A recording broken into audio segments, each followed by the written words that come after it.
Mulai teman. Bismillahirrahmanirrahim. Assalamualaikum warahmatullahi wabarakatuh. Biridwa'illahi ta'ala wa lisyafaati Rasulullah sallallahu alaihi wasallam hadratin Rasulullah sallallahu alaihi wasallam.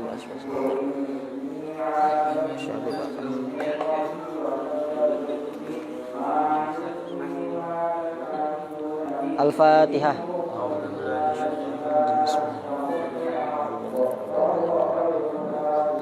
Iyyaka na'budu wa iyyaka nasta'in ihdinas siratal mustaqim siratal ladzina an'amta 'alaihim ghairil maghdubi 'alaihim waladdallin. Al-haditsur rabi', hadis yang keempat.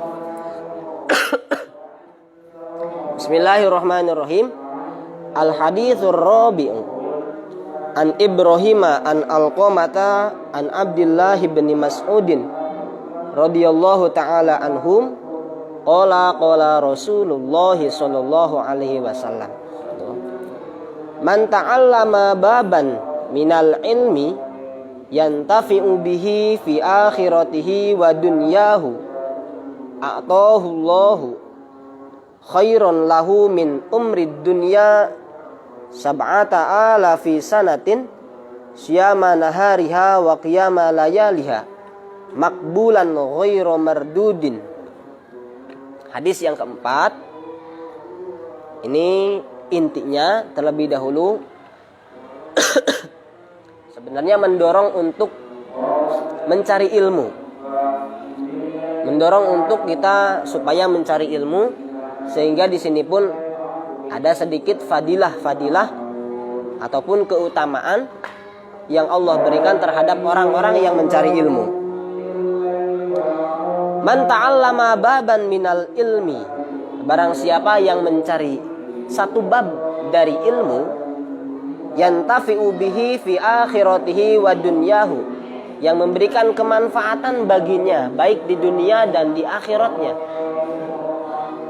a'tahu Allahu khairan lahu, maka Allah pun akan memberikan kebagusan yang lebih terhadapnya, min umrid dunya sab'ata alafi sanatin, daripada umur dunia sebanyak 70.000 tahun, yang mana digunakan untuk siyama nahariha, siangnya digunakan untuk berpuasa, wa qiyama layaliha, dan malamnya pun digunakan untuk beribadah, makbulan ghairu mardudin, yang mana puasa dan ibadahnya tersebut diterima oleh Allah tanpa ada yang ditolak.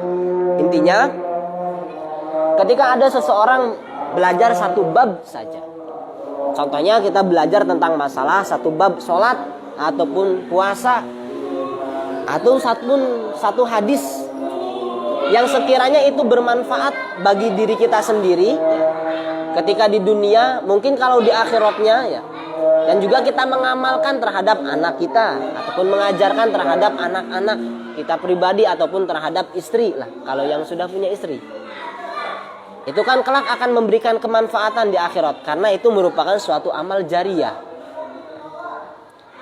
Ketika sudah mampu hal semacam ini bermanfaat bagi dirinya baik di dunia dan di akhiratnya, maka Allah akan memberikan kebagusan terhadapnya melebihi, mungkin bisa diibaratkan ada perbandingan, melebihi seseorang yang ibadahnya ataupun yang hidupnya selama 70.000 tahun digunakan untuk puasa dan juga qiyamul lail.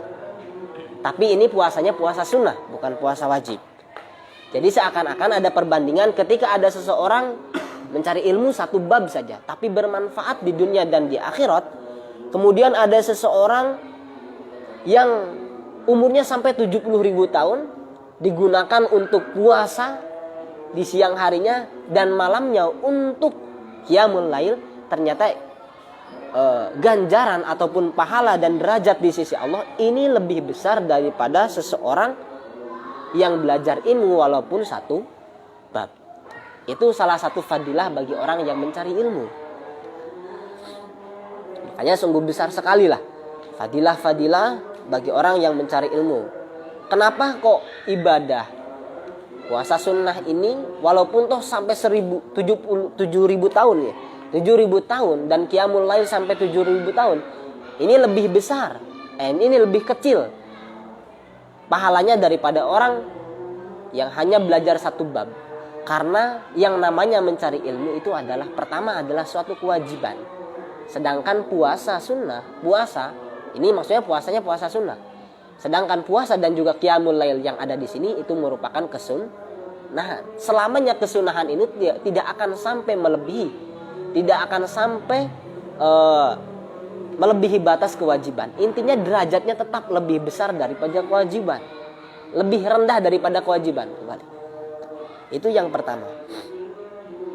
Kemudian tetap selamanya amal perbuatan akan sah ketika memang didasari oleh ilmu. Segalanya, baik itu dalam masalah agama ataupun dalam masalah, maksudnya sah-sah ini akan beres lah.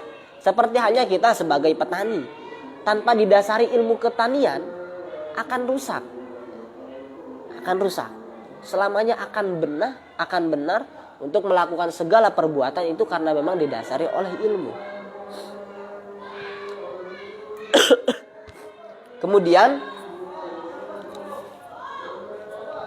sesungguhnya masalah ilmu, pengetahuan, ilmu ataupun pengetahuan, kata Imam Al-Ghazali sendiri itu adalah mukhtasun bil insaniyah. Ilmu itu terkhusus untuk manusia. Walaupun toh makhluk Allah banyak, makanya ada istilah seperti ini. Ilmu itu adalah pembeda manusia dengan hewan. Karena memang ya, hewan itu sifat-sifatnya hampir mirip dengan manusia. Hewan pun sama memiliki rasa kasih sayang. Seperti halnya seorang ibu terhadap anaknya. Manusia punya, hewan pun punya. Rasa saling tolong-menolong di dalam diri hewan pun sama. Kadang hewan pun saling menolong antara temannya. Sifat syuja'ah, sifat memberani, hewan pun ada. Manusia ya ada. Sifat lemah ada, sifat takut ya ada. Tetapi kata Imam Al-Ghazali, cuman ilmu yang memang terkhusus untuk manusia. Hewan itu tidak punya pengetahuan. Walaupun toh contohnya seperti ini, seperti hanya lumba-lumba pintar ataupun anjing pintar, itu bukan karena ilmunya. Yang dilatih adalah instingnya, bukan pengetahuannya. Jadi lumba-lumba ataupun anjing bisa pintar itu bukan karena ilmunya, bukan karena pengetahuan, karena dilatih instingnya. Makanya disinilah ada peribahasa semacam ilmu itu pembeda antara manusia dan juga hewan. Karena sifat-sifat manusia itu hampir sama kecuali pengetahuannya. Makanya kalau dalam ulama-ulama yang membahasakan ilmu mantek itu ada bahasa al-insan hayawanun natik. Manusia itu adalah hewan yang bisa berpikir. Bahasanya malah hewan karena memang dari segi sifatnya itu hampir sama. Manusia yang punya kekuatan, hewan pun punya. Manusia punya rasa kasih sayang, hewan pun sama, kecuali ilmu itu.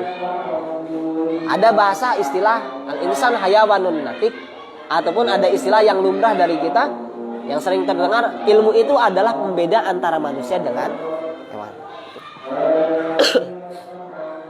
Itu adalah salah satu fadilah bagi orang yang belajar satu bab terhadap ilmu. Ternyata di sisi Allah itu lebih besar derajatnya bagi orang daripada orang yang selama umur hidupnya 7.000 tahun digunakan untuk puasa sunnah dan juga qiyamul lail. Karena apalagi? Karena orang yang mencari ilmu ya, ini manfaatnya itu lebih ammah, lebih umum. Kalau ibadah sunnah itu kan cuman untuk kita pribadi ya. Kita melakukan sholat sunnah, manfaatnya ya cuman untuk kita ya kan? Tapi kalau sekiranya kita mencari ilmu, kelak kita juga akan mengamalkan. Dan semua orang yang ataupun yang diamalkan atau yang diberitahu oleh kita, ilmu yang diberitahu oleh kita, itu kan akan mendapatkan kemanfaatannya.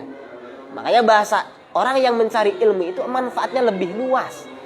Kalau ibadah sunnah, efek maslahatnya itu hanya cuman kita pribadi. Kita melaksanakan sholat sunnah ataupun qiyamul lail di malam hari, itu kan buat kita pribadi. Tidak ada kemanfaatan bagi anak. Mungkin kalau sekiranya beda lagi kalau sekiranya kita sambil mengajarkan ya. Ketika memang kita melaksanakan qiyamul lail, itu efeknya cuman untuk kita pribadi. Makanya gak heran seperti halnya gini lah. kenapa pemerintah terkadang memberikan sumbangsi terhadap orang-orang yang berpendidikan? Karena memang maslahatnya ini kelak akan lebih maslahat. Biasanya kan orang-orang yang pintar oleh pemerintah itu akan terus diberikan sumbangan. Karena pengetahuannya kelak itu akan lebih bermanfaat terhadap orang yang lebih luas. Begitu juga dengan Allah, kamu jangan terlalu khusyuk dengan ibadah sunnah tapi sampai meninggalkan mencari ilmu. Kamu lebih baik khusyuk mencari ilmu. Masalah ganjaran saya akan berikan yang lebih besar terhadapmu. Itu kan semacam itu. Begitu juga pemerintah, kamu jangan terlena dulu dengan pekerjaan. Sebaiknya kamu mencari ilmu terlebih dahulu, belajar terlebih dahulu. Untuk masalah uang saya akan berikan. Dan semacam itulah. Begitu juga dengan Allah, kamu jangan terlena untuk ibadah sunnah tapi meninggalkan mencari ilmu. Sebaiknya kamu lebih khusyuk mencari ilmu. Untuk masalah ganjaran, saya akan berikan lebih banyak. Dan ternyata ini kan ganjaran orang yang mencari ilmu itu lebih banyak daripada orang yang melakukan ibadah sunnah. Itu sebenarnya semacam itu.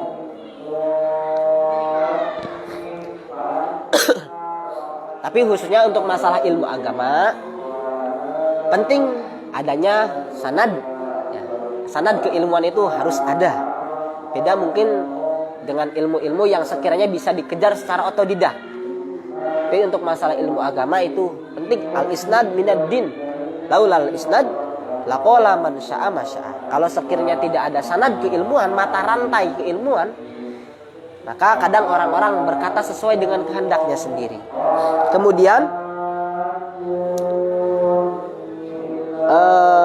hadis selanjutnya, Wan Ibrahim an Alqamata an Abdillah radhiyallahu anhum qala Rasulullah sallallahu alaihi wasallam, qiraatul Quran a'malul mukaffiyin was salatu a'malul ajiz was saumu a'malul fuqara wa tasbihu a'malun nisa wa shadaqatu a'malul asfiya wa tafakkuru a'malud du'afa.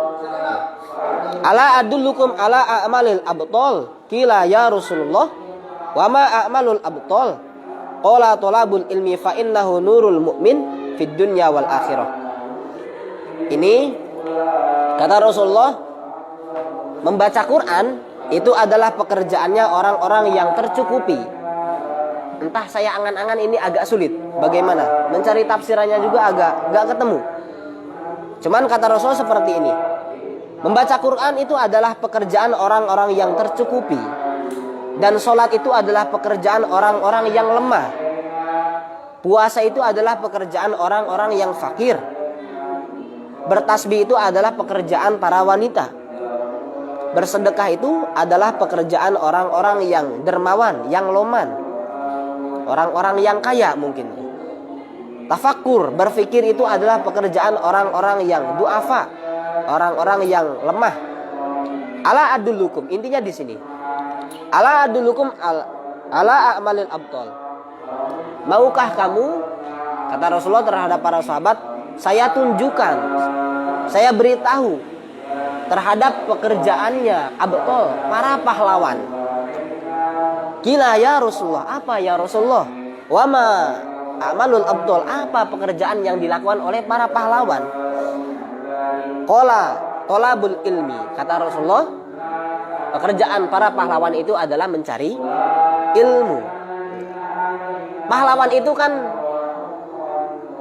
tujuannya adalah untuk memerangi musuh dan memerdekakan suatu negara. Sedangkan ilmu itu adalah memerangi kebodohan supaya seorang terbebas dari kebodohan.